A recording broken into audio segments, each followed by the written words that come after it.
Hi students అందరికీ స్వాగతం. Welcome to LTX classes. So నేను మీ ఎస్పీఆర్ నన్న, సో ఎస్పీ రాజన్ అంటారు. సో ఈరోజు మనము 15 మరియు 16 ఓకేనా, 15 మరియు 16 ఏప్రిల్ యొక్క హిందూ న్యూస్ అనాలిసిస్ అనేది చూడబోతున్నాం నాన్న. సో హిందూ న్యూస్ అనాలిసిస్ అనేది క్లియర్గా డీటెయిల్గా అనేది చూడబోతున్నాం. Sorry for the delay, yesterday had a work, so that yesterday current affairs అనేది మీకు తీయలేకపోయాను. ఈరోజు కూడా ఏంటంటే మన డెమో క్లాస్ జరిగింది. So I was present over there. We had interacted well and off. So చాలామంది స్టూడెంట్స్ మంచిగా వచ్చారు, మంచిగా రెస్పాండ్ అయ్యారు. Thanks for the good responses. So మన డెమో క్లాసెస్ కానీ ఫ్రీ సెషన్స్ కానీ ఉంటూ ఉంటాయి. So you can also come participate and learn అన్న. ఇంకా మరింత కోర్సెస్, మరింత సబ్జెక్ట్ మీకు ఎప్పుడు కూడా అద్భుతంగా మనం అందిస్తూ సో ఉంటాము. So kindly keep supporting. So అలాగే సో ఈ రోజు యొక్క ఇంపార్టెంట్ కరెంట్ అఫైర్స్ చూద్దాం. రెండు కంబైన్ చేసి ఒక 1.5 అవర్ ఆర్టికల్స్ అంతా కూడా మనము ఒక ఓవరాల్గా అనేది తెలుసుకుందాం నాన్న. సో ఇక్కడ చూడండి, మనం హిందూ న్యూస్ అనాలిసిస్లో రోజు 1 అవర్ అనేది స్పెండ్ చేస్తూ క్లియర్ కట్గా అనేది మనకు అవసరమైన ఎగ్జామ్ పాయింట్ ఆఫ్ వ్యూలో ఇంపార్టెంట్ కరెంట్ అఫైర్స్ చూస్తున్నాం. అలాగే కొన్ని కరెంట్ అఫైర్స్ ఎలిమెంట్స్ మనం ఆన్లైన్లో ఈ యొక్క ఫ్రీ ఎలిమెంట్లో కవర్ చేయలేం. సో అలా ఉంటున్న హిందూ అనాలిసిస్లో ఉంటున్న కొన్ని రిమైనింగ్ ఆర్టికల్స్, తర్వాత కొన్నిసార్లు ఎగ్జామ్ పాయింట్ ఆఫ్ వ్యూలో ఇండియన్ ఎక్స్ప్రెస్లో కూడా మనకి ఆర్టికల్స్, అద్భుతమైన ఆర్టికల్స్ వస్తాయి. అవన్నీ కూడా మనం కవర్ చేయాలి. ఫర్ ఎగ్జాంపుల్ అందులో మీకు ఎంసీక్యూస్ ఇస్తున్నాను చూసారా, అవి చూడండి. నిన్న మీకు ఎన్సీఓ లాస్ట్ వీడియోలో ఎంసీక్యూ అడుగుంటాను, ట్రైబల్ రిలేటెడ్ కుర్మి ఓకేనా, ట్రైబ్స్ న్యూస్లో ఉంది, కానీ హిందూలో ఆ ఆర్టికల్ లేదు, వేరే న్యూస్ పేపర్లో ఉంది. దాన్ని ఎంసీక్యూ రూపంలో ఇచ్చి మీకు కంటెంట్ అందిస్తున్నాను. కానీ ఇలాంటి content down to earth, PAB, Yojana, Kurukshetra ఇవన్నీ కూడా చదవాలి అనేది యూపీఎస్సీ ఆస్పిరెంట్స్కి నెసెసిటీ ఉంటుంది. సో అలాంటి సబ్జెక్ట్స్ అన్నీ కూడా మీకు క్లియర్గా, డీటెయిల్గా, అద్భుతంగా అందిస్తూ మీకు complete ultimate current affairs course అనేది రోజువారీగా 1 గంట సేపు మీకు క్లియర్గా లైవ్ క్లాస్ అనేది నేనే తీసుకుంటున్నాను. మార్నింగ్ 8 AM కంతా కూడా ఓకేనా, మార్నింగ్ 8 AM కంతా కూడా ఈ క్లాస్ అనేది జరుగుతుంది. సో ఈ క్లాస్ మీరు జాయిన్ అవ్వాలి అనుకుంటున్నారు, ఈ కోర్స్ తీసుకోవాలనుకున్నారంటే ఫీ డీటెయిల్స్ ఇక్కడ మెన్షన్ చేయడం జరిగింది. 1 టైం పేమెంట్ మీరు 6000 పే చేయొచ్చు, లేదంటే నెలసరి 2000 పే చేసుకుంటూ కూడా ఈ కోర్స్ అనేది మీరు పొందొచ్చు నాన్న. తరువాత ఐఏఎస్ ప్రిపేర్ అవ్వాలి అనుకుంటున్న వారందరికీ కూడా ఇది సరైన సమయము, సరైన అవకాశము. ప్రతి ఒక్కరూ కూడా ఈ యొక్క అవకాశాన్ని సద్వినియోగం చేసుకుంటారని భావిస్తున్నాను. సో అందుకోసమే మన ఎల్టీఎక్స్ క్లాసెస్ తరపు నుంచి కూడా 5000 రూపాయలతో మీరు యూపీఎస్సీ ప్రిపరేషన్ స్టార్ట్ చేయొచ్చా అంటే చేయొచ్చు అనే విధంగా మనం ఈఎంఐ ఆప్షన్ అందిస్తూ ఉన్నాం. 5000 రూపీస్కి మీరు పే చేసుకుంటూ రెగ్యులర్గా యూపీఎస్సీ కోర్స్ అనేది ప్రిపేర్ అవుతూ కొనసాగించవచ్చు నాన్న. సో మీ యొక్క ప్రిపరేషన్ అనేది 5000తోనే మీరు స్టార్ట్ చేయొచ్చు. అలాగే మన యొక్క కోర్సెస్ అంతా కూడా లైఫ్ టైం వ్యాలిడిటీ నన్న. సో నెక్స్ట్ ఏంటంటే ఆన్లైన్ పద్ధతిలో ఓకేనా, ఆన్లైన్ పద్ధతిలో ప్రిపేర్ అవ్వాలి అనుకుంటున్న విద్యార్థులందరికీ కూడా 60,000 రూపీస్ మన ఫీజ్ అన్నమాట. ఆఫ్లైన్ స్టూడెంట్స్కి హైదరాబాద్ మరియు వైజాగ్ ఉన్న స్టూడెంట్స్ అందరికీ కూడా ఇది ఒక అద్భుతమైన అవకాశం. Kindly share with your students friends. ఎందుకంటే ఇప్పుడు మన ఫీజ్ అనేది 70,000 అన్న. సో త్వరలో అనేది మనం రివైజ్ చేయబోతున్నాము. So the fees will be higher, ఎందుకంటే the cost of inflation, the cost of students accommodating అన్నీ కూడా మనకి ఏంటంటే ఇక్కడ క్లాసెస్లో అన్నీ చూసుకొని ఆఫ్లైన్ అనేది చాలా వరకు ఏంటంటే ఇట్ షుడ్ బీ మోర్. అందువల్ల సో మనం ఏంటంటే ఆఫ్లైన్ క్లాసెస్ అనేది ఎక్స్పెన్సివ్ కాబట్టి అక్కడ మన ఫీజ్ అనేది ఇంక్రీజ్ అనేది చేస్తున్నాం. సో ఎవరైతే ఇంట్రెస్టెడ్గా ఉన్నారో ఆఫ్లైన్ ప్రిపరేషన్ని మీరు ఎక్స్పీరియన్స్ చేయాలనుకుంటున్నారో వారు ఈ కాంటాక్ట్ నెంబర్ని కాంటాక్ట్ అవ్వచ్చు. అలాగే త్వరపడండి, ఎందుకంటే లిమిటెడ్ టైం వ్యాలిడిటీ మాత్రమే. రివైజ్డ్ ఫీజ్ ఫెసిలిటీస్ అనేది మీకు నెక్స్ట్ వీడియోస్లో పోస్టర్లో నేను అందిస్తాను. అంతవరకు ఇది ఫాలో అవుతూరండి. ఎన్సీఆర్టీ ఫౌండేషన్ కోర్స్ అనేది మనం అందిస్తూ ఉన్నాం నాన్న. సో 10,000 రూపాయలకే ప్రారంభ దశలో ఎన్సీఆర్టీ ప్రిపేర్ అవ్వాలనుకుంటున్న స్టూడెంట్స్ అందరికీ కూడా అద్భుతంగా అనేది కంటెంట్ అనేది మనం అందిస్తూ ఉన్నాం. తర్వాత ఈ యొక్క కోర్సెస్ అంతా కూడా మీకు ఎప్పటిదాకా వ్యాలిడిటీ అంటే 15 ఏప్రిల్ వరకు మాత్రమే ఓకేనా. సో ఆల్రెడీ అయిపోయింది కదా సార్ అంటే ఇట్స్ డిలేడ్. సో అందువల్ల no problem. So fees revised అనేది మీకు వచ్చేంతవరకు ఇది అప్డేటెడ్గా ఫాలో అవ్వచ్చు. తర్వాత ఆప్షనల్స్ అనేది మీకు PSIR, PubAd, sociology, anthropology and Telugu literature అనేది మీకు అందిస్తాం. సో ఇక్కడ 30,000 రూపీస్ మీకు ఫీ, ఈఎంఐ ఆప్షన్ కూడా ఉంటుంది. ఏమైనా చేంజెస్ ఉంటే మీకు ఫర్దర్గా ఏంటంటే నెక్స్ట్ వీడియోస్లో మేము అప్డేట్ చేస్తుంటాము. You can get it A qualitative manner అన్న. సో తెలుగు రాష్ట్రాల్లో మనం అద్భుతమైన క్వాలిటీ అనేది తెలుగులో ఉంటున్న స్టూడెంట్స్ అందరికీ కూడా మనం అందిస్తూ ఉన్నాము. సో ఈ కంటెంట్ ఎందుకు వచ్చిందని చెప్పేసి ఈ కంటెంట్లోకి వెళ్తాం. సో ఫర్ ఎగ్జాంపుల్ ఫస్ట్ క్వశ్చన్కి ఆన్సర్ చేసి ఈ న్యూస్ ఎందుకు న్యూస్లో ఉన్నది, సో తర్వాత అది ఎందుకు ఇంపార్టెంట్ అనేది మనం చదువుతాం. సో ఇక్కడ చూడండి, if a particular area is brought under 5th schedule of a Constitution of India, which one of the following statements best reflects the consequence of it. So 5వ షెడ్యూల్ అనేది ఒక ప్రాంతంలో వారు ఇంప్లిమెంట్ చేస్తున్నారంటే 5th and 6th schedule of constitution. మీరు పాలిటీలో schedules ఏం చెప్తుంది, parts ఏం చెప్తుంది, ఆర్టికల్స్ ఏం చెప్తుంది అనేది ఖచ్చితంగా కాన్స్టిట్యూషన్లో మీరు తెలుసుకో ఉండాలన్న. అలా ఉంటున్న దాంట్లో క్లియర్గా చూడండి 5వ షెడ్యూల్ అనేది ముఖ్యంగా చూడండి, it would prevent the transfer of land from tribal land to non tribal people. So ఇక్కడ చూడండి, it would create a local self governing body in the area. It would convert an area into a union territory. The state having such areas would be declared as special category states. So ఇక్కడ చూడండి, ఈ 3 క్వశ్చన్స్లో కూడా tribal అనే element లేదు. అంటే ఇది common terms మీద వస్తున్న క్వశ్చన్. కానీ ఆర్టికల్ 5 and 6 అనేది మనకి ఎప్పుడు కూడా ఏంటంటే షెడ్యూల్ 5 and 6 అనేది ఎప్పుడు కూడా ఏంటంటే ట్రైబల్ ఆరిజిన్ గురించి, ట్రైబల్ ఎలిమెంట్స్ని డిస్కస్ చేస్తుంది. కాబట్టి మీ ఆప్షన్ అనేది డైరెక్ట్లీ ఆన్సరబుల్ ఏ. చాలా చాలా ఈజీ క్వశ్చన్. లాస్ట్ టైం జరిగిన యూపీఎస్సీలో మీకు అడిగిన క్వశ్చన్. నాన్న మన క్లాసెస్ అనేది ఎలా ఉంటుందంటే ప్రారంభ దశలో ఉంటున్న స్టూడెంట్ చదివినా సరే తనకు అర్థమయ్యేలా క్లియర్గా డీటెయిల్గా మనము నేర్చుకుంటూ ఉంటాము. సో అలాంటి ఒక అద్భుతమైన కోర్సే మనము పొందుతూ ఉన్నాము. So kindly keep spreading this word. So ఇది ఏంటి ట్రైబల్ బెల్స్ గురించి. సో ట్రైబల్ తిరుగుబాటు గురించి నాన్న, ఎందుకంటే రాజస్థాన్ కానీ ఇక్కడ కూడా ఎన్నో తిరుగుబాటు జరుగుతుంది. వెస్ట్ బెంగాల్లో, రాజస్థాన్లో రిజర్వేషన్ కేటగిరీ న్యూస్ కూడా రీసెంట్గా ఉంది. సో వాటి వల్ల న్యూస్లో ఉంది.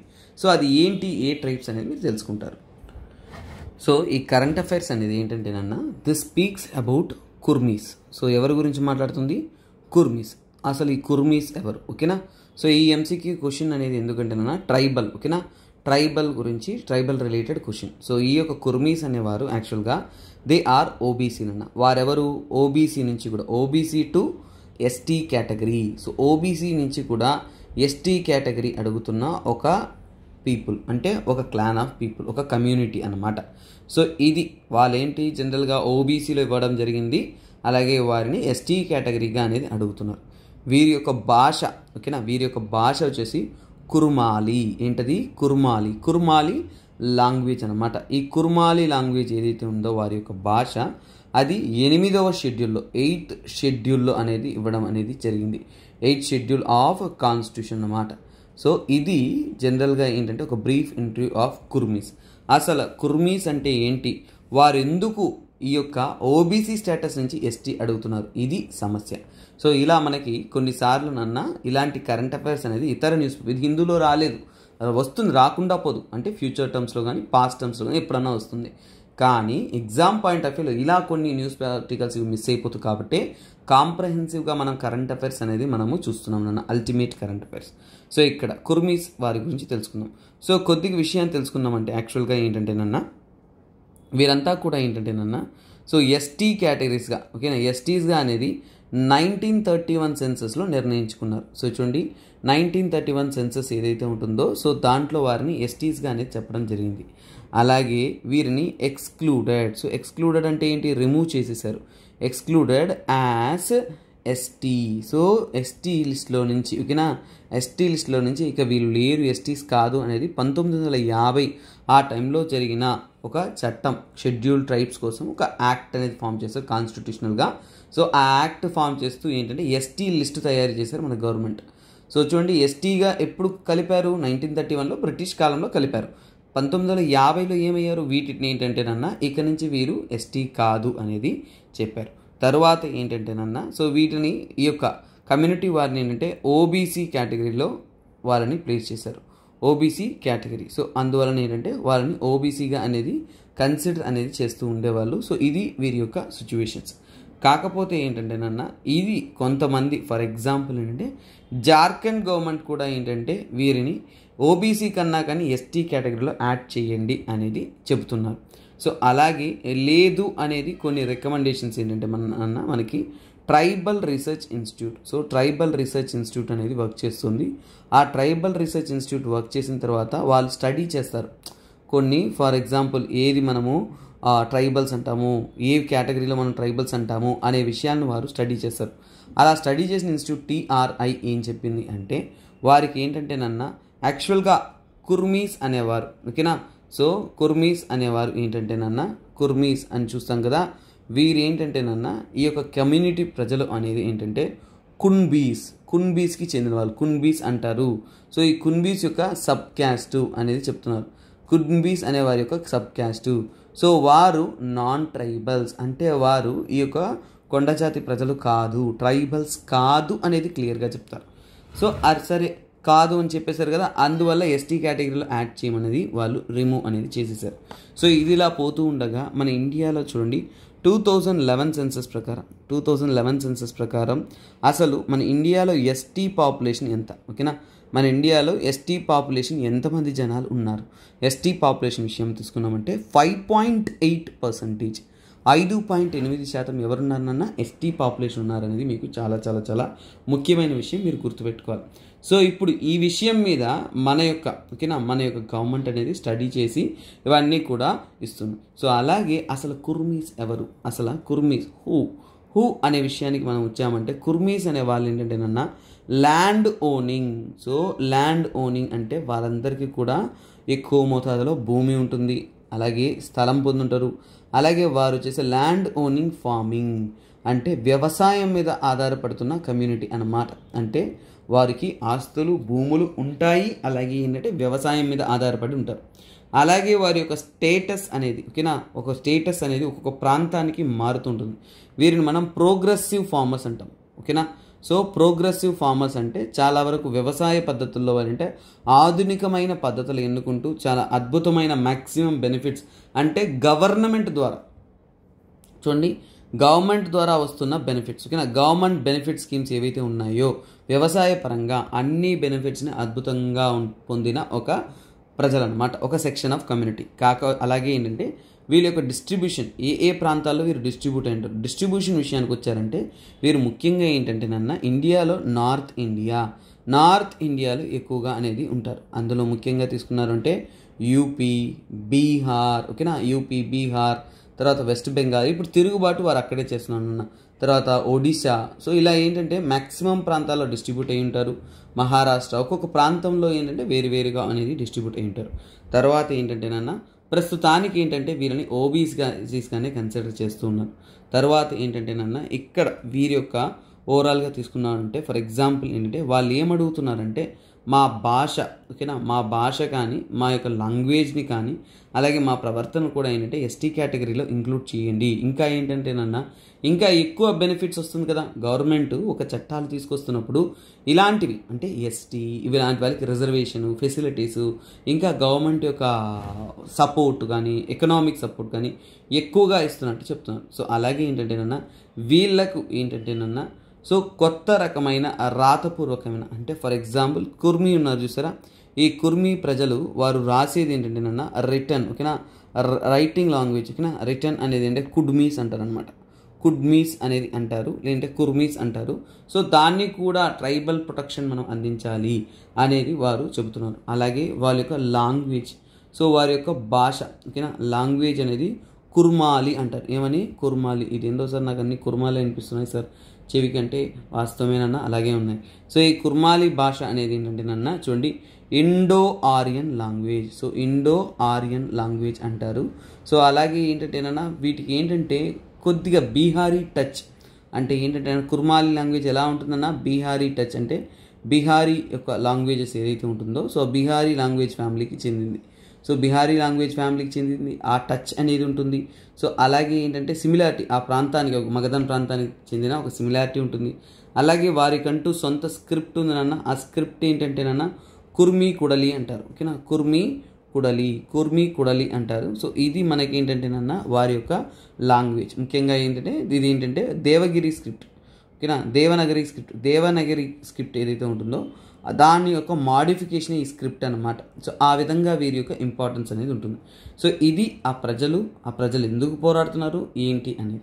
సో అలాగే చూడండి మనకి ఎప్పుడైనా కానీ గుర్తుపెట్టుకోండి ఒక కేటగిరీ వాళ్ళని ఎస్టీస్గా ఎప్పుడు యాడ్ చేస్తారంటే ఫస్ట్ ప్రపోజల్స్ అనేది, సో ఒక ప్రొసీజర్ చెప్పేస్తాను.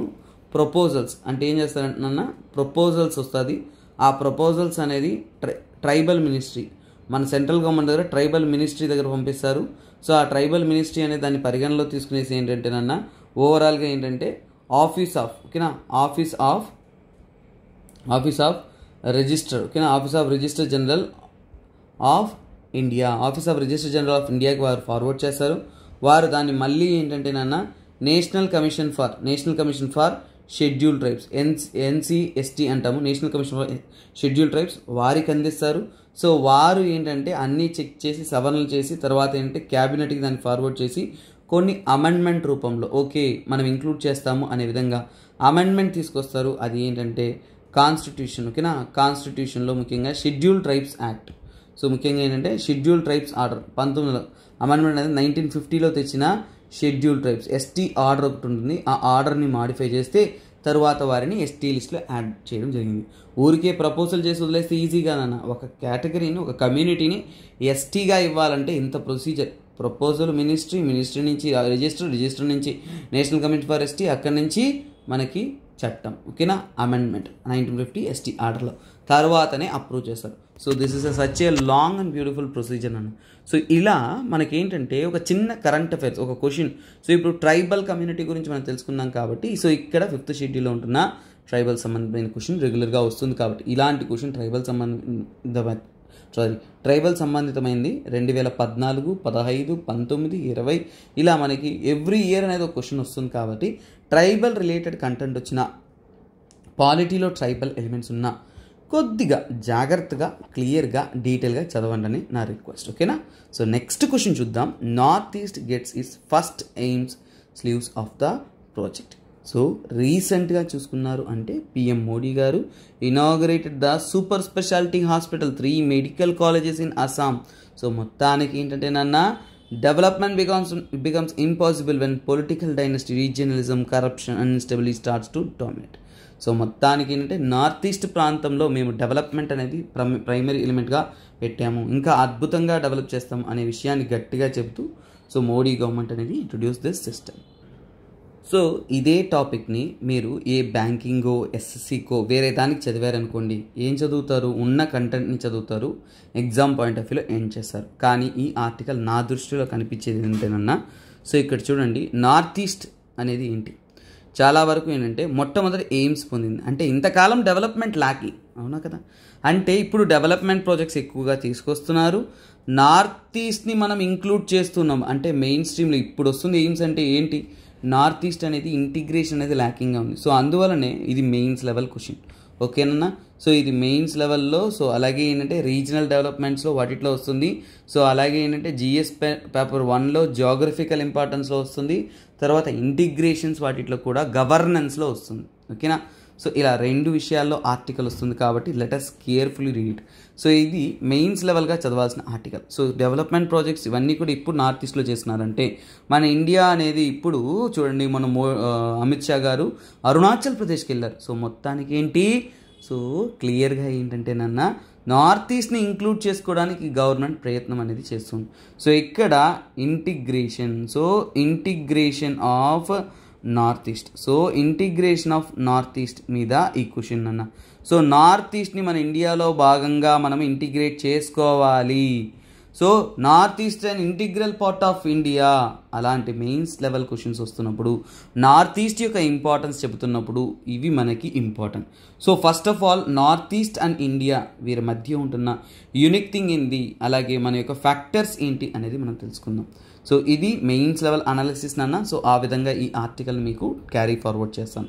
సో ఫస్ట్ ఆఫ్ ఆల్ ఏంటంటే నార్త్ ఈస్ట్.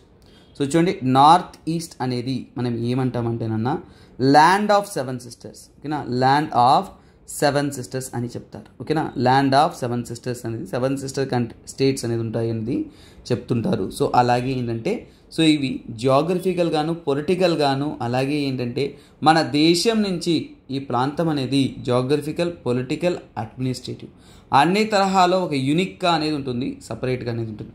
తర్వాత ఈ నార్త్ ఈస్ట్ అంటేనే మనకి వైడ్ వెరైటీ ఏముంటుంది, వైడ్ వెరైటీ మనకి ఏంటంటే ఫిజియోగ్రఫీ, మామూలు ఇండియాలో ఉంటున్న ఫిజియోగ్రఫీ ఉంటుంది, హిమాలయ పర్వతాలు, ఒక gigantic reverse, landscapes, beautiful landscapes ఇవన్నీ కూడా అక్కడ ఉంటుంది. సో ఫిజియోగ్రఫిక్గా కూడా ఏంటంటే చాలా మార్పులు ఉంటాయి. ఎకో క్లైమేట్స్, ఓకేనా, మన కార్బన్ సింక్కి వాటికి ఏంటంటే ఒక యూనిక్ కండిషన్స్ ఉంటున్న ప్రాంతం అన్నమాట. సో అలాగే మన ఇండియాలో ఉంటున్న, ఓకేనా, ఇండియాలో ఉంటున్న ఎక్కువ వెరైటీ ఎండెమిక్. ఎండెమిక్ అంటే ఏంటినన్నా ఎండమిక్స్, ఓకేనా. ఎండమిక్ ఫ్లోరా అండ్ ఫోనా. ఫ్లోరా అండ్ ఫోనా అంటే ఏంటంటేనన్నా ఎండమిక్ అంటే మన ఇండియాకి మాత్రమే సొంతమైన కొన్ని అద్భుతాలు ఉంటాయి, ఓకేనన్నా. సో అలాంటి అద్భుతాలు అన్నీ కూడా ఇక్కడ మనకి సో కాల్డ్ నార్త్ ఈస్ట్లో మనం చూస్తున్నాం. తర్వాత మనం తీసుకున్నాము అంటే నార్త్ ఈస్ట్ని సంరక్షించడానికి కొన్ని ప్రాంతాలను ప్రొటెక్ట్ చేయడానికి 6th షెడ్యూల్ కూడా మనకి డిజైన్ చేయడం జరిగింది.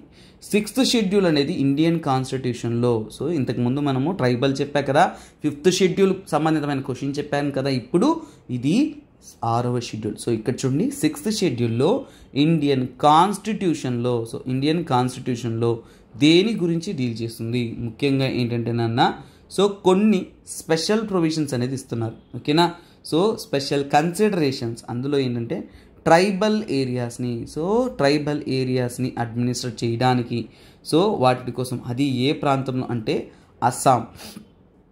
అస్సాం, మేఘాలయ, ఓకేనా, మేఘాలయ అండ్ త్రిపుర, ఓకేనా, Tripura and next comes the Mizoram. So వీటిని అడ్మినిస్ట్రేట్ చేయడానికి ఒక యూనిక్ టైప్ ఆఫ్ ఆర్టికల్స్ కానీ కండిషన్స్ అనేది ఇచ్చారు. సో వీటిని అడ్మినిస్ట్రేట్ చేయడానికి, ఈ ట్రైబల్ ఏరియాస్ని అడ్మినిస్ట్రేట్ చేయడానికి కాన్స్టిట్యూషనల్గా article 244 of the constitution. So 244 of the constitution అనేది ఈ ప్రాంతాలని అడ్మినిస్ట్రేట్ చేయడానికి అనేది డీల్ చేస్తుంది. సో ఇక్కడ అడ్మినిస్ట్రేటివ్ పరంగా కూడా స్పెషల్ ప్రొవిజన్ చేశామంటే ఏంటి, చాలా జాగ్రత్తలు తీసుకోవాల్సిన అవసరం అనేది వచ్చిందనమాట. తర్వాత మనము నార్త్ ఈస్ట్ తీసుకుంటున్నాము అంటే నార్త్ ఈస్ట్లో ఏంటంటేనన్నా సుమారుగా మన ఇండియన్ జనాభాలో 3.8%. సో చూడండి 3.8% అనేది మనకి ఏంటంటే పాపులేషన్, అంటే టోటల్ ఇండియాలో జనాభా అనేది అంత ఎక్కువ లేరు కానీ ప్రామినెంట్గా అనేది ఉన్నారు. సో అలాగే నార్త్ ఈస్ట్ అనేది ఏరియా పరంగా తీసుకున్నామంటే మనకి 8% మాత్రమే ఏరియా అనమాట, అంటే ఇండియా యొక్క టోటల్ జోగ్రఫికల్ ఏరియాలో. సో ఇది అలాగే కనెక్టివిటీ అంటే ఈ ప్రాంతానికి మనం ఎలా కనెక్ట్ అయి ఉన్నాము, సో అంటే వెస్ట్ బెంగాల్ నుంచి సిల్గురి, ఓకేనా, సిల్గురి నెక్ కారిడార్ ద్వారా ఒక నారో పాత్ ద్వారా, సో దాన్ని ఏమంటారంటే సిల్గురి కారిడార్ అంటారు, సిల్గురి నెక్ కారిడార్ అంటారు, దాన్నే చికెన్ నెక్ కారిడార్ అంటారు, ఓకేనా, చికెన్ నెక్ కారిడార్ అని అంటారు. సో ఈ యొక్క నారో పాత్ ద్వారా మెయిన్ ల్యాండ్తో కనెక్ట్ అయింది. సో మెయిన్ ల్యాండ్ ఇండియాతో చాలా వరకు ఒక నేరో పాత్తో కనెక్ట్ అయింది. తర్వాత ఇక్కడ ఉంటున్న ప్రజలు ఎవరైతే ఉంటున్నారో, సో ఇక్కడ ఉంటున్న నార్త్ ఈస్టర్న్ పీపుల్కి ఎప్పుడు కూడా తీసుకుంటున్నామంటే వారికంటూ, ఓకేనా, వారికంటూ ఏంటంటే కల్చరల్గా కానీ అలాగే ఏంటంటే లైఫ్ స్టైల్లో కానీ ఒక డిఫరెన్స్ అనేది ఉంటుంది. మామూలు ఇండియా లైఫ్ స్టైల్కి వారికి ఏంటంటేనన్నా చాలా డిఫరెన్స్ ఉంటుంది. ఎన్ని డిఫరెన్సెస్ ఉన్నా కానీ, ఓకేనా, మనకి ఏంటంటేనన్నా ఎన్నో డిస్టర్బెన్సెస్ ఉన్నా, డెమోగ్రఫీ డిఫరెంట్గా ఉన్నా, సో ఎన్నో విషయాలు మనకి ఇక్కడ డిఫరెంట్గా ఉన్నా కానీ we are taking them as a ఒక ఇంటిగ్రల్ పార్ట్ చేయడానికి మనం ఎంతో ప్రయత్నాలని చేస్తూ ఉన్నాం. సో దాని ద్వారా ఏంటంటేనన్నా మనము దానికి తగినటువంటి ఫెసిలిటీస్ అనేది అందిస్తున్నాం. అందుకనే political, economic, social, technological development అనేది ఆ ప్రాంతానికి మనం అందిస్తూ ఉన్నాం. సో అసలు మనకు ఏంటంటేనన్నా సిగ్నిఫికెన్స్, సో ఇప్పుడు ఏంటంటే ఈ నార్త్ ఈస్ట్ మన ఇండియాలో ప్రాముఖ్యత ఏముంది, సో అసలు నార్త్ ఈస్ట్ వల్ల మనకి ఇంపార్టెన్స్ ఏముంది, ఓకేనా, significance. So north east states ఏవైతే ఉన్నాయో వాటి వల్ల మనకి ఏం ఉపయోగాలు ఉన్నాయి, సిగ్నిఫికెన్స్ ఏంటి, లేదంటే ఏంటంటే ఇంపార్టెన్స్ ఏంటి, ఓకేనా, నార్త్ ఈస్ట్ వల్ల మనకి ఇంపార్టెన్స్ ఏంటి, ఇలాంటి టర్మ్స్ అనేది మనకి వచ్చిందంటే ఇవన్నీ అందుకే చెప్పాను నేను. I'm taking you to the mains level article. So mains లెవెల్లో తీసుకున్నప్పుడు అసలు నార్త్ ఈస్ట్ స్టేట్స్ యొక్క ఇంపార్టెన్స్ ఏంటి చూడండి. నార్త్ ఈస్ట్ స్టేట్స్ చాలా చాలా ఇంపార్టెంట్. ఏంటంటే నార్త్ ఈస్ట్ అనేది ఏంటంటే connects to south east Asia అంటే మన ఈస్ట్ ఇండియా పాలసీ కానీ, ఓకేనా. సో అలాగే ఈస్ట్ ఇండియా పాలసీ సక్సెస్ అవ్వడానికి సౌత్ ఈస్ట్ ఏషియా అన్నప్పుడు మ్యాన్మార్తో కనెక్ట్ చేస్తుంది. మ్యాన్మార్ కానీ ఇతర దేశాలతో కనెక్టివిటీ ఏర్పరుస్తున్న, కల్చరల్ కాంటాక్ట్ ఏర్పరుస్తున్న ఒక ప్రాంతం. సో అందువల్ల ఇవి స్ట్రాటజికల్లీ ఇంపార్టెంట్ అన్నమాట. స్ట్రాటజికల్గానే మనకి ఏంటంటే ఇంపార్టెంట్ ఇండియా పరంగా. అందుకనే ఏంటంటే ఈ నార్త్ ఈస్ట్ అనేది మన లైమ్ లైట్గా ఏంటంటే మన ఇండియా యొక్క ఒక పాలసీ ఉంది నాన్న, that is what called as the act east policy. మన ఇండియా యొక్క యాక్ట్ ఈస్ట్ పాలసీ అనేది సక్సెస్ చేయడానికి, ఇంప్రూవ్ చేయడానికి, బెటర్ చేయడానికి, ఫ్రేమ్వర్క్కి మనకి ఇండియా యొక్క ఈస్టర్న్ టెరిటరీస్తో కాంటాక్ట్ పెట్టుకోవడానికి నార్త్ ఈస్ట్ ఇండియా అనేది ఒక అద్భుతం. తరువాత ఇంపార్టెన్స్ తీసుకున్నంటే కల్చర్. సో మన ఇండియాలో ఉంటున్న అద్భుతమైన ట్రైబల్ కల్చర్, ఓకేనా, కల్చర్ పరంగా తీసుకున్నాం అనుకోండి, మన నార్త్ ఈస్ట్లో తీసుకున్నారంటే సుమారుగా చూడండి 200కు పైగా ట్రైబ్స్ ఉన్నారు, 200కు పైగా ట్రైబ్స్ ఉన్నారు. అలాగే మన యొక్క కల్చరల్లో ఫెస్టివల్స్ అద్భుతమైన ట్రైబల్ ఫెస్టివల్స్ ఏంటి, హార్న్బిల్ ఫెస్టివల్ అంటాము, గుర్తుందా మీకు? హార్న్బిల్ ఎక్కడ చేస్తాము? హార్న్బిల్ ఎక్కడ? నాగాల్యాండ్లో చేస్తూ ఉంటాం, ఓకేనా. నాగాల్యాండ్లో మనం సెలబ్రేట్ చేస్తుంటాం. ఇంకొక ఆర్టికల్ కూడా దీనికి సంబంధితమైనది వచ్చింది, అది నేను మీకు వివరిస్తాను. తరువాత ఏంటంటే సిక్కింలో ఫెస్టివల్స్, ఓకేనా. సిక్కింలో ఇంకో ఫెస్టివల్స్ ఉన్నాయి, దాన్ని ఫాంగ్ లాప్సో అంటారు, ఓకేనా. ఫాంగ్, ఓకేనా. సిక్కింలో ఫేమస్ ఫెస్టివల్ అంటే ఫాంగ్ లాప్సో, ఫాంగ్ లాప్సో. సో ఇలాంటి అద్భుతమైన పండగలు ఇవన్నీ కూడా మనము ఇక్కడ చేస్తున్నాం. మీకు ఇంకొక తెలుసా మన కల్చరల్ అద్భుతమైన విషయం, మన ఇండియాలో పెళ్ళి అంటే ఏంటి అందరికీ డౌరీ గుర్తొస్తుంది. చూడండి, నార్త్ ఈస్ట్ ఇండియా ఒక అద్భుతం ఏంటంటే north east India is dowry free zone. So అక్కడ ఎదురు కట్నం ఇస్తారే కానీ కట్నాలు తీసుకోరన్న, డౌరీ ఫ్రీ జోన్స్ అని, ఓకేనా. ఊరికే ఎదురు కట్నం ఉంటుంది, అది కూడా కట్నం వేస్తారు అనకండి, ఫన్కి చెప్పాను, ఓకేనా. సో నార్త్ ఈస్ట్లో డౌరీ ఫ్రీ జోన్ చాలా అడ్వాన్స్డ్ ఇప్పుడు మేఘాలయ తీసుకున్నట్టే మ్యాట్రిమోనియల్, ఓకేనా. మ్యాట్రిమోనియల్ ఉంటారు అంటే మ్యాట్రిలీనియల్ కానీ ఉంటారు, ఓకేనా. సో మ్యాట్రిమోనియల్ అంటే పెళ్ళి, సో మ్యాట్రిలీనియల్ ఉంటారు అంటే ఇక్కడ ప్యాట్రియార్కీ అనేది ఇండియా అంతా విలయతాండం చేస్తుంటే మేల్ కన్నా కానీ ఫిమేల్కి ఇంపార్టెన్స్ ఇస్తారు. అందుకనే మ్యారీ కోమ్, బాక్సర్స్, ఎంతోమంది మహిళా ప్లేయర్స్, క్రికెటర్స్లో లేరు, బట్ ఇంకా అంటే ఫుట్బాల్, ఇతర స్పోర్ట్, అథ్లెటిక్స్, ఇలాంటి వాటిలో చాలామంది నార్త్ ఈస్ట్ నుంచి వస్తూ ఉంటారు. సో ఇక్కడ ఏంటంటే ఇక్కడ వారి యొక్క కల్చర్ అనేది అద్భుతం. అలాగే మనకి అస్సాంలో బిహు, ఇదే నేను రీసెంట్గా మళ్ళీ న్యూస్లో ఉందన్నాను, ఈరోజే ఈ ఆర్టికల్ కూడా ఏంటంటే హిందూ పేపర్లో ఉండింది. సో బిహులో అనేది సెలబ్రేట్ చేస్తున్నాం. తర్వాత తీసుకున్నారు అంటే ఇక్కడంతా ఏంటంటే కల్చర్లో సాక్రెడ్ గ్రూవ్స్, ఓకేనా. సాక్రెడ్ గ్రూవ్స్ వర్షిప్ ఉండేది.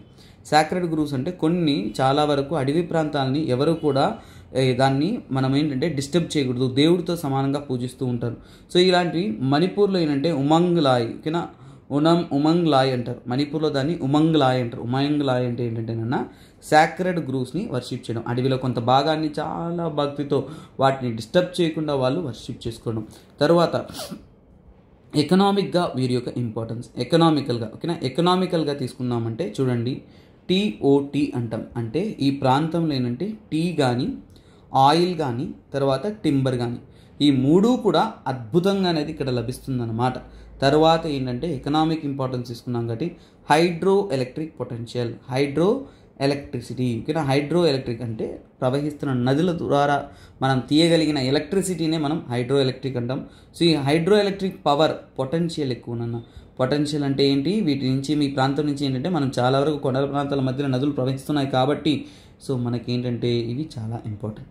అలాగే మనకి ఫాజిల్ ఫ్యూయల్స్ కూడా ఇక అద్భుతంగా, దిగ్బాయ్ అనేది ఎక్కడ ఉందన్నా, అస్సాంలో ఉందా లేదా? సో ఫాజిల్ ఫ్యూయల్స్ కానీ ఇంకా చాలా రకాల ఖనిజాలు మనకి అక్కడ అద్భుతంగా అనేది లభిస్తూ ఉంది. తరువాత తీసుకున్నారు అంటే ఎకాలజీ, ఎన్విరాన్మెంట్ పరంగా, ఎకాలజీ పరంగా అద్భుతమైన biodiversity for example Indo Burma biodiversity, అద్భుతమైన గ్రీనరీ ఉంటుంది, బయోడైవర్సిటీ ఉంటుంది. అసలు వింటుంటేనే మనం వెళ్ళిపోవాలి, అంతే ఆ ప్రాంతానికి మనం వెళ్ళిపోవాలి, అంత అద్భుతంగా ఉంటుంది, కళ్ళకు కట్టినట్టు. ఇక్కడ హై వెరైటీ ఆఫ్ ఏవియన్స్ ఉంటాయి, అంటే పక్షు వెరైటీస్ ఉంటాయి, ప్లాంట్స్ బయోడైవర్సిటీ ఉంటాయి, అనిమల్ బయోడైవర్సిటీ ఉంటాయి, ఫ్లోరా ఉంటుంది, ఫానా ఉంటుంది, చాలా చాలా అద్భుతమైన స్పీసీస్ అనేది ఇక్కడ లొకేట్ ఉంది. అలాగే ఏంటంటే ఇక్కడ ఉంటున్న స్పీసీస్ అనేది మనం ఎక్కడా కూడా చూడలేము అనేటువంటి అద్భుతమైన స్పీసీస్ అనేది ఉన్నాయి.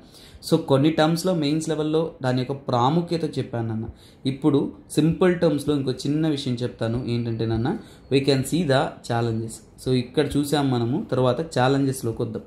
అసలు ఈ యొక్క నార్త్ ఈస్ట్ ప్రాంతం ఇంత అద్భుతంగా ఎంత ఉన్నప్పుడు మనం ఈ నార్త్ ఈస్ట్ స్టేట్స్ ఏ ప్రాబ్లమ్ని ఫేస్ చేస్తుంది? First of all isolation. So చూడండి, మిగతా ఇండియన్ పార్ట్ అన్నింటిలో కూడా ఈజీ కనెక్టివిటీ ఉంది, కానీ ఇదేంటి అంత ఈజీగా మనం వెళ్ళలేము, యాక్సెసిబిలిటీ తక్కువ.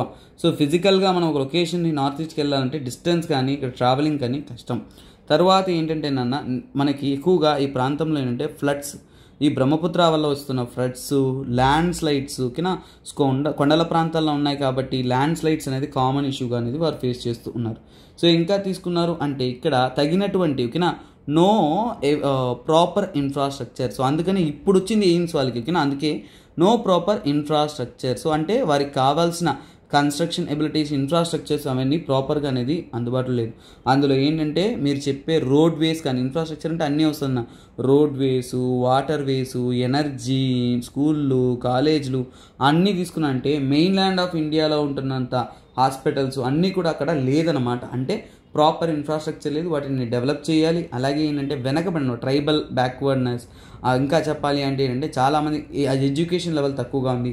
మొన్న ఇంకో ఆర్టికల్ వచ్చింది, అస్సాంలో చైల్డ్ మ్యారేజెస్ ఎక్కువైపోతున్నాయి. ఇలాంటి సమస్యలు అనేది మనకి ఎక్కువగా అనేది వస్తూ ఉన్నాయి అనేది. అలాగే ఈ ప్రాంతంలో మన ఇండియాలో జరిగినటువంటి ఇండస్ట్రియల్ గ్రోత్ లేదు ఓకేనా, ఇండస్ట్రియల్ గ్రోత్ అనేది ఇండియా మొత్తం జరిగిన దాంట్లో కంపేర్ చేసుకుంటే నార్త్ ఈస్ట్లో వచ్చేసి వెరీ లెస్ అనమాట.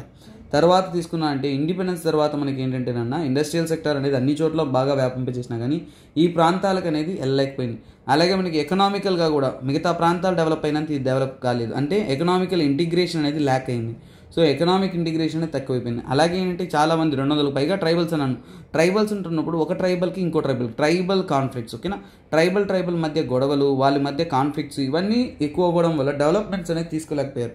ఆఫ్స్పా చట్టం, అలాగే ఏంటంటే అక్కడ ఉంటున్న ఇన్సర్జెన్సీ, కొన్ని సమస్యలు ఎక్కువగా ఉన్నాయి. అంటే తిరుగుబాటుదారులు ఎక్కువగా ఉన్నారు, సమస్యలు ఎక్కువగా ఉన్నాయి, పొలిటికల్ ఇష్యూస్ ఉన్నాయి ఓకేనా, పొలిటికల్గా కొన్ని అప్రైజింగ్స్ కానీ, ఇష్యూస్ కానీ ఇవన్నీ ఉన్నాయి.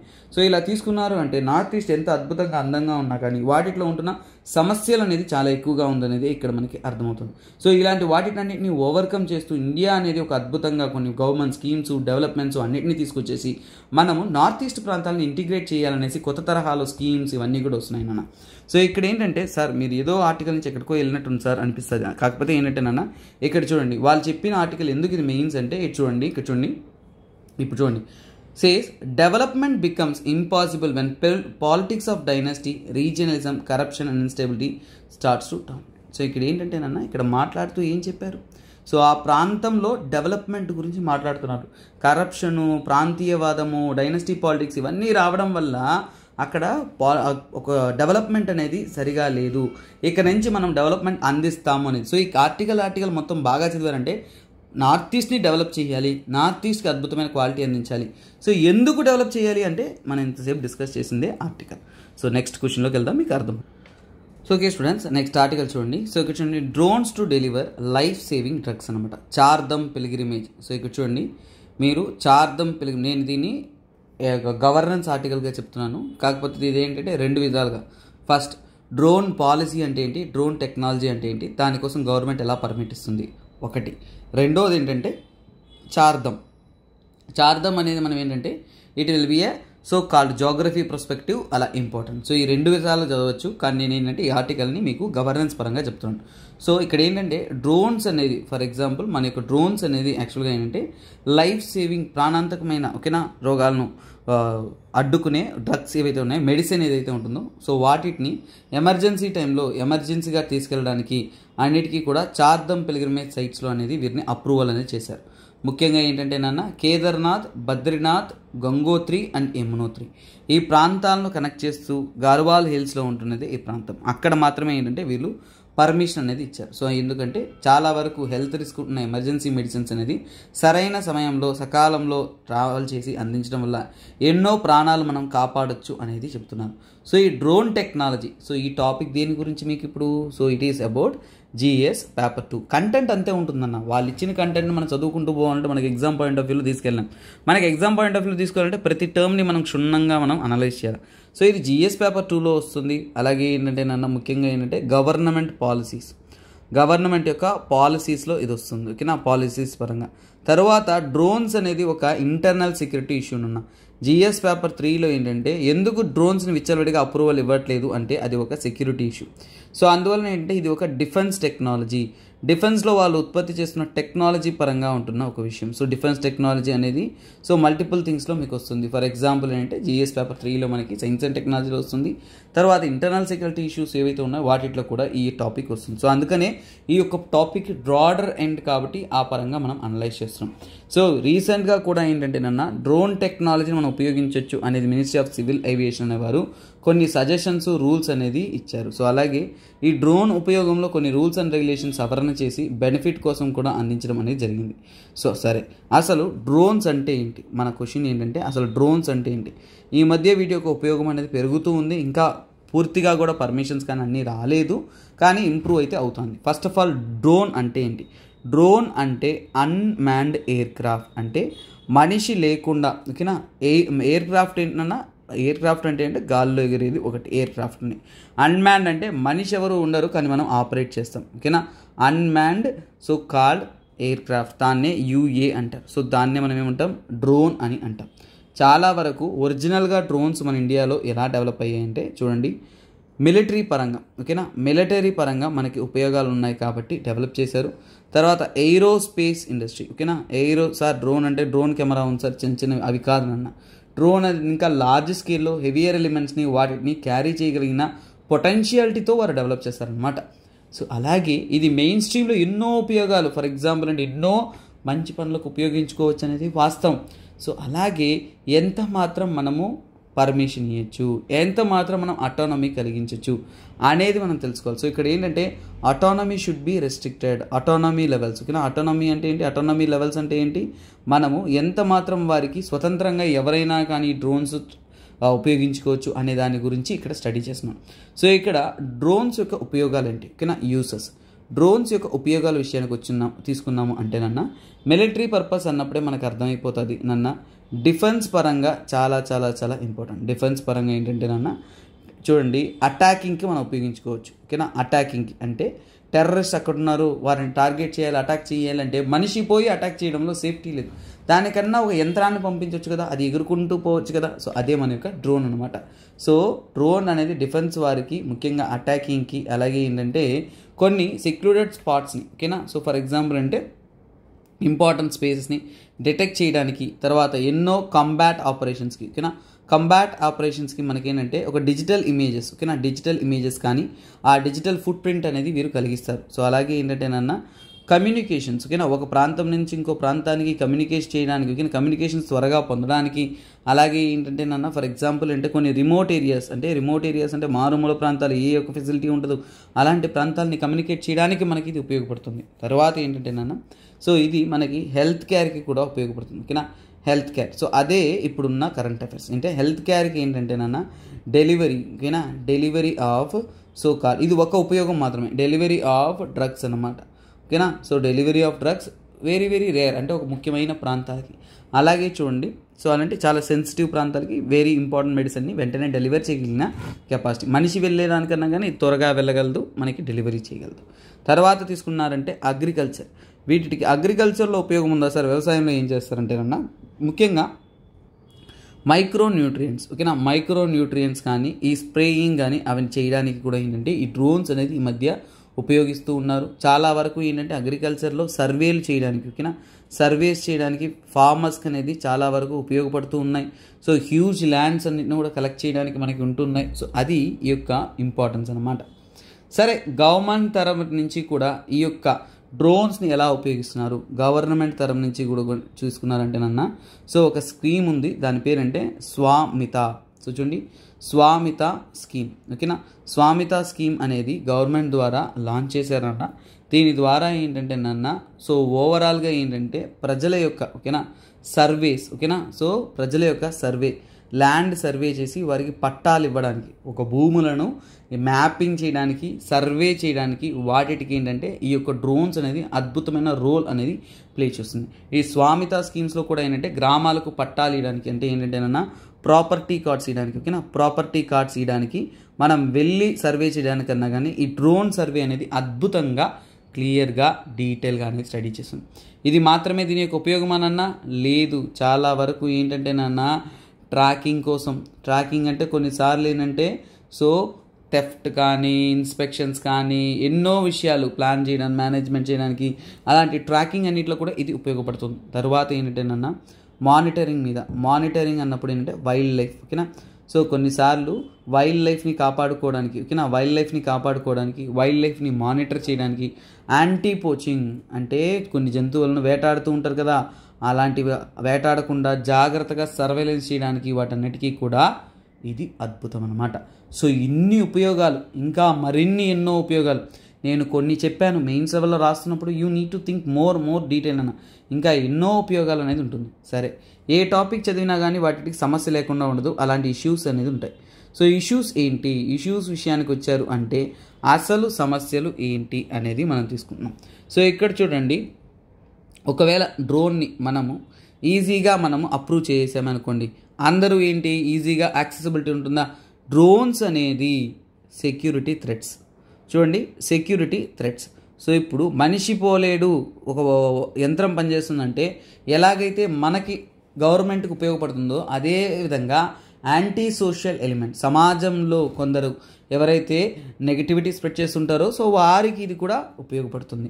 అలాగే జమ్మూలో ఈ మధ్య కాలంలో, ఓకేనా, జమ్మూలో ఏంటంటేనన్నా డ్రోన్ అటాక్స్ పెరిగాయి. సో అందుకనే గవర్నమెంట్ ఈ డ్రోన్స్ అనేది ఎక్కువగా పర్మిషన్స్ ఇవ్వట్లేదు, ఎందుకంటే ఇలాంటి ఇన్సిడెంట్స్ పెరిగిపోతూ ఉన్నాయి. సో అలాగే చూడండి, ముందన్నా బాంబులు వేసేవాళ్ళు, ఇవన్నీ చేసేవాళ్ళు, మనుషులు వెళ్ళాలి. ఇప్పుడు ఏంటి ఈజీగా ఏంటంటే డిస్ట్రక్టివ్ అంటే ఏంటి, బాంబులు పెట్టడానికి ఇలాంటి వాటికి డ్రోన్స్ అనేది వాడతారు. తర్వాత తీసుకున్నారంటే మనకి డ్రోన్స్ అనేది చాలా తక్కువ కాస్ట్ వస్తుంది, అంటే ఏంటి చీపర్ ప్రైస్ అనేది మనకి దొరుకుతుంది. చీపర్ ప్రైస్ అన్నప్పుడు ఏంటి ఈజీలీ యాక్సెసిబుల్ అంటే ఎవరైనా కానీ మనము వాడేయచ్చు, ఓకేనా. సో మీకు ఇంకా చెప్పాలంటే మీరు ఒకవేళ డ్రోన్ని కొన్ని గవర్నమెంట్ కానీ పబ్లిక్ ప్లేస్లో ఫ్లై చేస్తున్నారు అనుకోండి, ఇట్ ఈస్ నాట్ పర్మిటబుల్ అన్న. గవర్నమెంట్ లీగల్గా చట్టాన్ని మీ మీద వేయవచ్చు, ఏదైనా తప్పు చేసినట్టు మీ మీద కేసు వేయచ్చు అన్నమాట. సో అలాగే ఏంటంటే ఇక్కడ ఎలాగైతే మెడిసిన్స్ మనం మంచి పనులకు చెప్తున్నామో అలాగే ఇదేంటంటే వెపన్ డెలివరీస్కి, కొన్నిసార్లు ఆయుధాలు వాటిని డెలివరీ చేయడానికి సెన్సిటివ్ మెటీరియల్స్ వీటిని తీసుకెళ్ళడానికి ఇది ఇంపార్టెంట్గా అనేది ఉంటుంది. సో ఇదే క్వశ్చన్ మీకు డ్రోన్ సంబంధితమైన ఆర్టికల్ అనేది కొద్దిగా యూపీఎస్సీలో ఎప్పుడు అడిగారు అంటే 2020లో మీకు యూపీఎస్సీలో అడిగారు. సో ఈ క్వశ్చన్ ఎలా అడిగారు ఏంటి అనేది అందిస్తాను. సో ఇక్కడే చెప్పాను కాబట్టి దీన్నే ఇక్కడే క్వశ్చన్ అడిగేస్తాను. సో ఈ రోజుకి ఒక క్వశ్చన్ ఇదే అనుకుందాం, ఓకేనా. సో ఇక్కడ పాస్ చేసి ఈ క్వశ్చన్కి అయిన ఆన్సర్ అనేది మీరే కమెంట్ చేయండి అన్న. సో అలాగే యూపీఎస్సీ ప్రిపేర్ అవుతున్నంటే ఒక క్వశ్చన్ యొక్క ఎందుకు ఆల్రౌండ్ స్టడీ చేయాలి, ఇంపార్టెన్స్ ఏంటి, ఎగ్జామ్లో ఎలా అడుగుతారు అనేది మీకు ఇక్కడ అర్థమవుతుంది, ఓకేనా. ఓకే స్టూడెంట్స్, సో మనము క్వశ్చన్ అనేది చూద్దాం. సో ఇక్కడ చూడండి, consider the following activities: spraying pesticides on a crop fields, inspecting the craters of active volcanoes, collecting the breath samples of the spouting whales for DNA analysis. So at the present level of technology, which of the above activities can be successfully carried out using the drones? So డ్రోన్స్తో ఏ activities మనం చేయొచ్చు అనేది ఇది 2020లో యూపీఎస్సీలో అడిగిన question. So ఇప్పుడు మీకు అర్థమైంటుంది ఎందుకు ఒక టాపిక్ని మీకు క్లియర్గా డీటెయిల్గా అనలైజ్ చేశాను, అది ఎగ్జామ్ పాయింట్ ఆఫ్ వ్యూలో ఎలా అడుగుతారో కూడా మీకు అద్భుతంగా అర్థమైంది. ఒక టెక్నాలజీని చదువుతున్నామంటే వాటిని మనం డీటెయిల్గా అనేది అనలైజ్ చేయాలి, ఓకేనా. సో ఇవి నాన్న. సో ఇందులో ఏంటంటే చాలామంది చేసే మిస్టేక్ కూడా తెలుస్తుంది. నెక్స్ట్ వీడియోలో అంటే నెక్స్ట్ హిందూ అనాలిసిస్ చేసేటప్పుడు దీనికైనా వివరణ అనేది మీకు అందిస్తాను, అక్కడ ఎక్స్ప్లెనేషన్ ఇస్తానన్నా. సో అంటిల్ దెన్ ఏంటంటే వెయిట్ చేస్తుండండి. సో ఆన్సర్స్ అనేది మీకు కమెంట్ సెక్షన్లో కమెంట్ చేయండి. సో వీడియో నచ్చినా కానీ మీ యొక్క సపోర్ట్ ఉంటేనే మనం వాల్యుబుల్ కంటెంట్ ప్రొవైడ్ చేయొచ్చు. సో అందువల్ల వీడియో నచ్చింది అంటే మర్చిపోకుండా కింద కమెంట్ సెక్షన్లో కమెంట్ చేయండి అన్న. సో ఫర్ ఎగ్జాంపుల్ ఇక్కడ నుంచి కూడా ఒక ఫిక్షనల్ క్యారెక్టర్తో మనం ట్రావెల్ చేస్తాం అన్న. ఫర్ ఎగ్జాంపుల్ ఏంటంటే సూర్యుడు అంటారు కదా, ఆ విధంగా మన సూర్యుడు క్యారెక్టర్ అనేది మనం ఇక్కడ నుంచి హిందూ అనాలిసిస్లో తీసుకుందాం అనేది నేను భావిస్తున్నాను. Let us understand in a clear format. ఏం లేదన్నా, మన సూర్యుడు అనే వ్యక్తి మనకి ఛత్రపతిలో స్టోరీ ఉన్నట్టు చూసారా అతను. సో అతను ఏంటంటే డ్రోన్లో ఎగిరాడు, డ్రోన్లో ఎగిరి డ్రోన్ అంతా తిరిగి అక్కడి నుంచి చూసుకుంటూ ఏంటంటే అతను అలా ఎగురుతూ పోతున్నప్పుడు మన పిఎం గారు డ్యాన్స్ వేస్తూ కనిపించారు. ఎక్కడంటే అస్సాంలో ఎందుకు పిఎం గారు డ్యాన్స్ వేస్తున్నారు, మన డ్రోన్ మీద నుంచి మన సూర్యుడు చూస్తున్నాడు. సూర్యుడు చూస్తే ఏంటి, so here our PM is dancing అన్నమాట ఫార్ ద బిహు ఫెస్టివల్. అరే రే బిహు ఫెస్టివల్ ఏంటి, ఎందుకు మన మోడీ గారు డాన్సర్ చేస్తున్నారు అనేది మన సూర్యుడికి డౌట్ వస్తుంది. సూర్యుడు కాస్త బాలరాజు క్యారెక్టర్ని అడుగుతాడు. సో బాలరాజు క్యారెక్టర్ ఇంకో డ్రోన్లో కూర్చున్నాడు, డోంట్ వరీ, బాలరాజు ఎక్స్ప్లెయిన్ చేస్తాడు బిహు అనేది చాలా ఇంపార్టెంట్ ఫెస్టివల్. సో బిహు పండగ చాలా ఇంపార్టెంట్ ఫెస్టివల్. ఎవరికి అది important festival? For the Assam people. Assam కల్చర్లో, అస్సాం లైఫ్ స్టైల్లో Bihu is a very very important festival. So ఆ ఫెస్టివల్ పేరే ఏంటి? Rongali Bihu. Art and culture point of వ్యూలో ఇంపార్టెంట్. సో రొంగాలి బిహు. సూర్యుడు మన ఇద్దరం పోయి డ్యాన్స్ చేద్దామనేసి సూర్యుడు బాలరాజు కలిసి ఇక్కడ మన యొక్క మోడీతో మ్యూజిక్ వేయడానికి దిగేశారనమాట. సో ఆ పండగే రొంగాలి బిహు. సో ఇది జిఎస్ పేపర్ 1లో ఆర్ట్ అండ్ కల్చర్లో very very very very very significant అన్నమాట. సో ఇక్కడ నెంబర్ ఆఫ్ డాన్సర్స్ అందరూ కూడా అక్కడ సంబరాలతో ఎంజాయ్ చేస్తూ ఉంటారు. ఓకేనా. సో ఈ రొంగాలి బిహుని ఇక్కడ జరుగుతున్న ఫెస్టివల్స్ అనేది one of the largest important festival. So దీన్ని ఏమంటామంటే మన అస్సామీస్ న్యూ ఇయర్గా సెలబ్రేట్ చేసుకుంటాం. ఏంటి? Assamese new year. Assamese new ఇయర్గా అనేది సెలబ్రేట్ చేసుకుంటారు.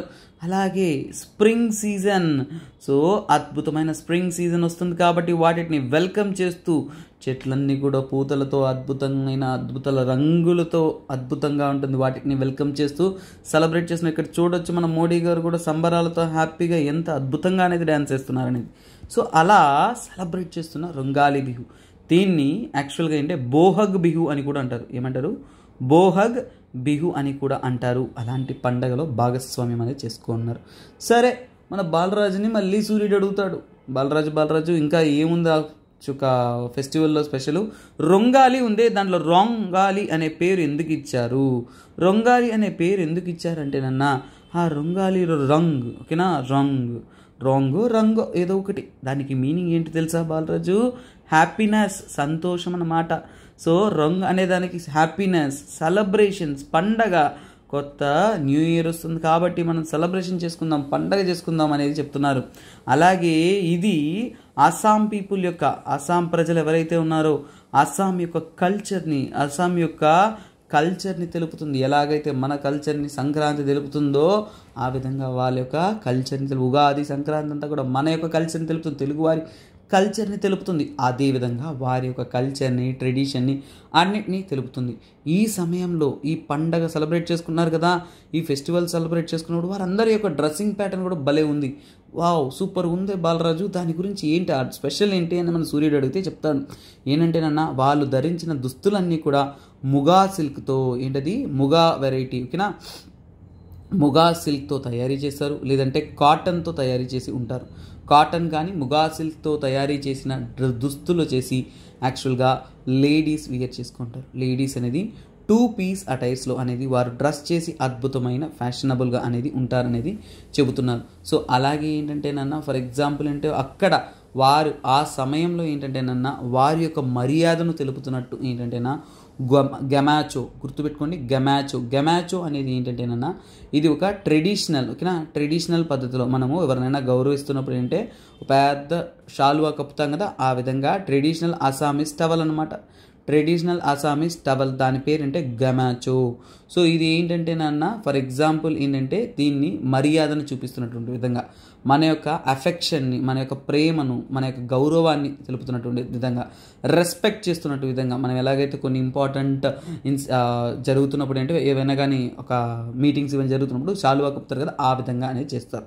సో అలాగే టవల్స్ ఇవన్నీ చేస్తుంటారు. దాన్ని ఏమంటే బిహువాన్ అని అంటారు. ఏమంటారు? బిహువాన్. సో బిహువాన్ అని అంటారు అన్నమాట.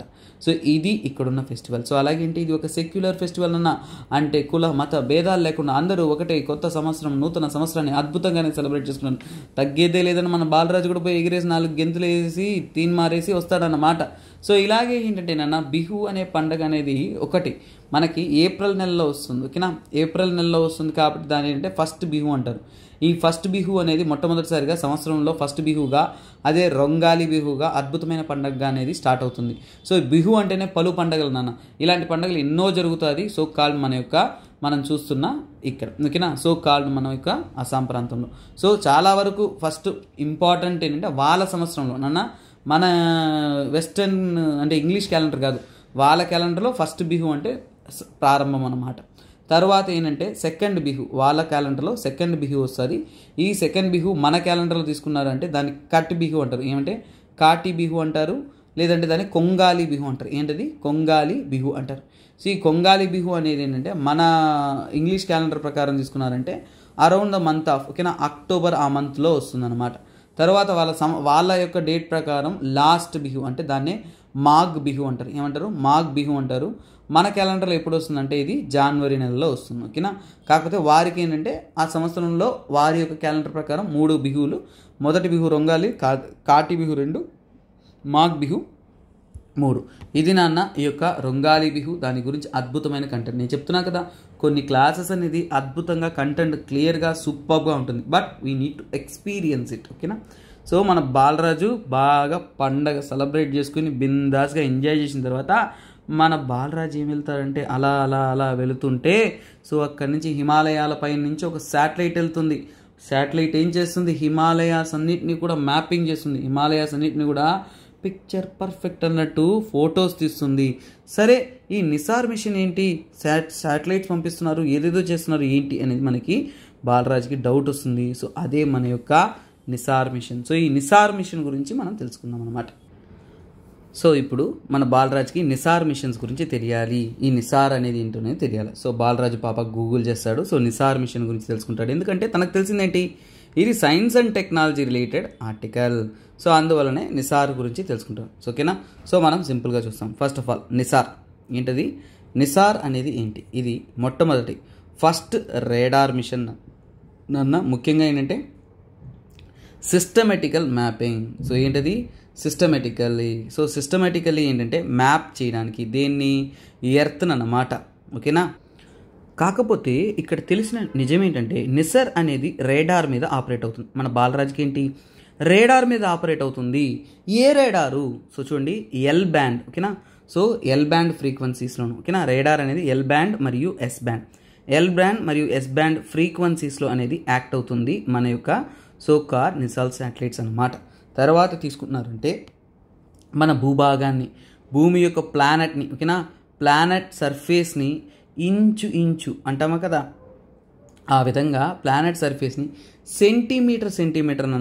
సెంటీమీటర్ కొలుస్తుంది అనమాట. అంత క్లియర్గా డీటెయిల్గా ఇమేజెస్ అనేది జనరేట్ చేస్తుంది. సో ఇక్కడ నిసార్ మిషన్ గురించి మనం తెలుసుకుంటున్నప్పుడు ఏంటంటే ఈ నిసార్ అనేది ఏంటి? పేరులోనే ఉంది. నాసా మరియు ఇస్రో వాళ్ళు కోఆర్డినేటెడ్గా చేసింది. సో ఇది ఏంటంటేనన్నా ఇది ఒకవైపు ఇండియాకి, ఇంకోవైపు ఏంటంటే యూఎస్కి మధ్య పార్ట్నర్షిప్. ఇండియా యూఎస్ మధ్య పార్ట్నర్షిప్గా ఫామ్ అయిన ఒక సో కాల్డ్ ప్రోగ్రామ్ అన్నమాట. సో ఇది యాక్చువల్గా ఏంటంటేనన్నా మనకి జనవరి జనవరి 2024 అంతా కూడా లాంచ్ చేస్తున్నారు. లాంచ్ అనేది చేస్తూ ఉన్నారు. సో అలాగే ఏంటంటే ఇది సక్సెస్ఫుల్గా అనేది ప్లాన్ చేస్తున్నారు. ఇది ఏంటంటేనన్నా 3 ఇయర్స్ మిషన్ 3 ఇయర్స్ అనేది మిషన్ మోడ్ ప్రాజెక్ట్గా అనేది ప్లాన్ చేస్తున్నారు. మినిమం 3 ఇయర్స్ పనిచేస్తుంది. మొత్తం అంతా మ్యాప్ అనేది ఇస్తుంది. సో అలాగే ఏంటంటేనన్నా నిసార్ మిషన్ తీసుకున్నారు అంటే ఏంటంటేనన్నా నిసార్ అనేది ఏంటంటే 12 డేస్ 12 డేస్లో ఏంటంటే ఎంటైర్ గ్లోబ్, ఈ భూభాగం అంతా కూడా ఏంటంటే మ్యాప్ చేసేస్తుంది అనమాట. ఇక్కడ నుంచి ఈ క్యారెక్టర్ బాలరాజుని మనం క్యారీ ఫార్వర్డ్ చేసుకున్నాం. మన దోస్తు గారిని మర్చిపోవద్దు. సో ఇక్కడ ఏంటంటే ఈ శాటిలైట్ అనేది లో ఎర్త్ ఆర్బిట్లో అనేది ప్లేస్ చేస్తారు.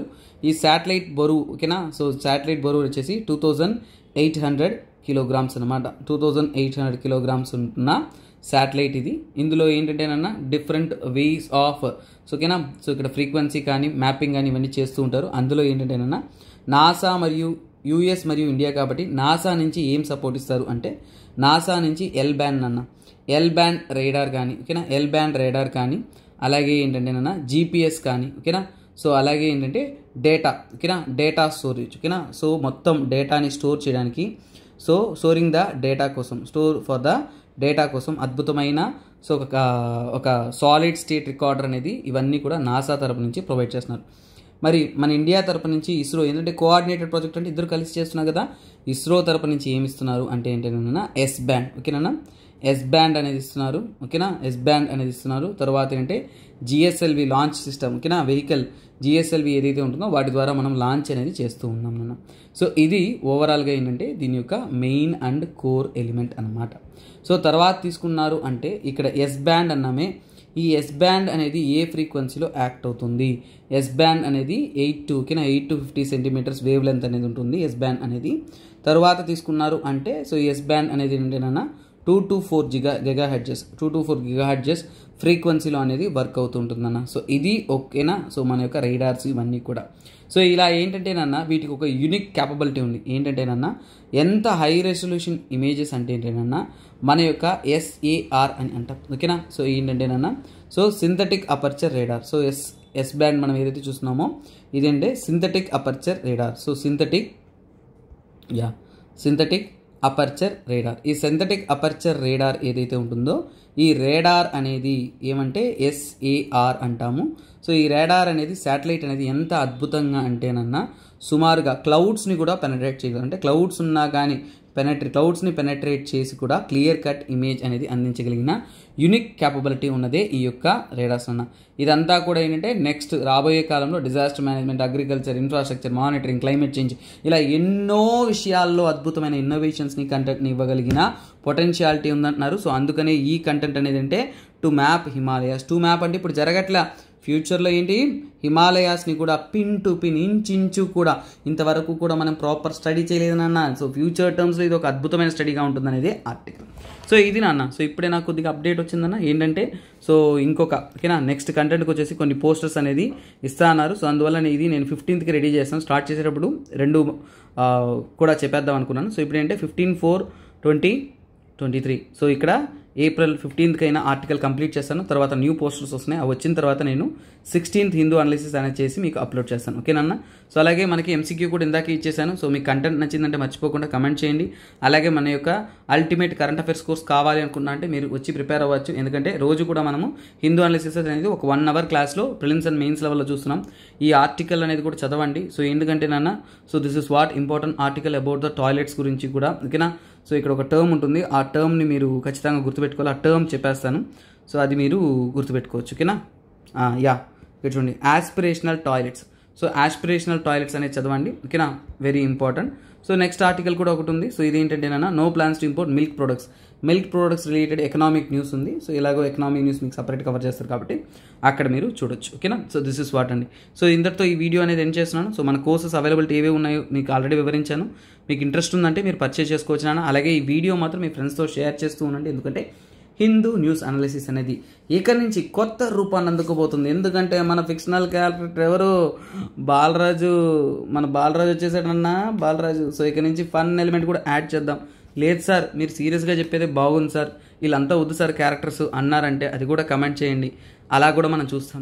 సో ఇక్కడ ఉంటే ఏంటంటే కొద్దిగా బయాలజికల్ కనెక్టివిటీ ఫ్లో ఉంటుందనేది నా భావన. సో అందువల్ల మనము ఈ క్యారెక్టర్తో ట్రావెల్ అవుదాం అనుకున్నాను. So you can look in to it. Me comments కానీ మీ సపోర్ట్ని బట్టి నేను ఏదన్నా కానీ చేస్తాను. So keep supporting. Bye take have a nice day. This is me SPR signing off. Have a nice day. By.